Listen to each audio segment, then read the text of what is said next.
Hi, I'm Jay, and today I'm going to be demonstrating a prototype of Mira's web-facing UI, as well as demonstrating a few of the technologies we've put together to address issues of aesthetic preference and identity in the cosmetics world.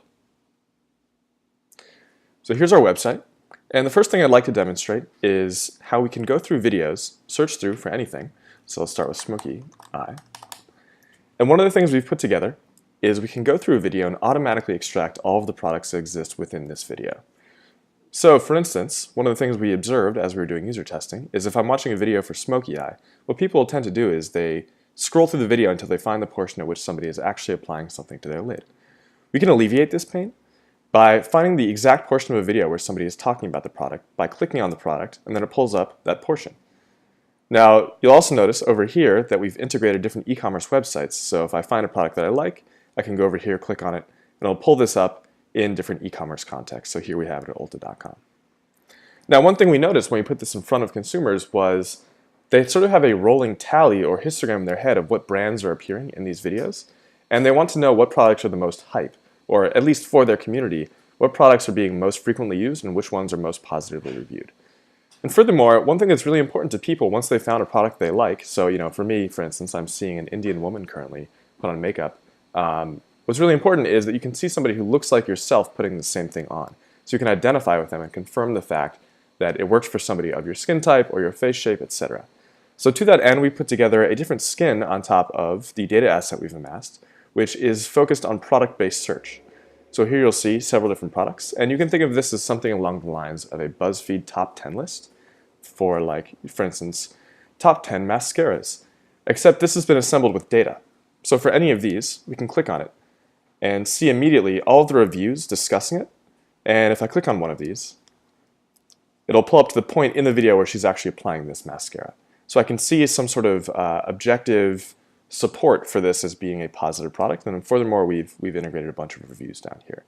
And likewise, if I wanted to go buy this on ulta.com, here's the obvious way that I would go about doing that.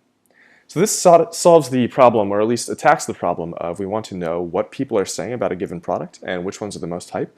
So here you'll see we've also pulled out highlights from videos, and it demonstrates what people are saying about this product. But there's the remaining issue of how you can tie an individual's identity into their product search. If we really want to make this comprehensive, we would not just want to know which types of mascaras are the best, but rather which mascaras apply most to me. And so to that end, we've also put together a personalization workflow. Now for this portion, instead of using myself, I thought I would use a friend. So here we go. Here's my friend N, and I'm going to go ahead and take her photo. Oh, thank you. Cool, so what we've done here is these are all the different influencers that we have access to. And you'll see around our site every now and then we'll have a little toggle option. What this does is it toggles to people that we think she's likely to visually identify with. So as you can see, one of the things it's captured onto is perhaps her ethnicity and then furthermore eyebrow shape, etc.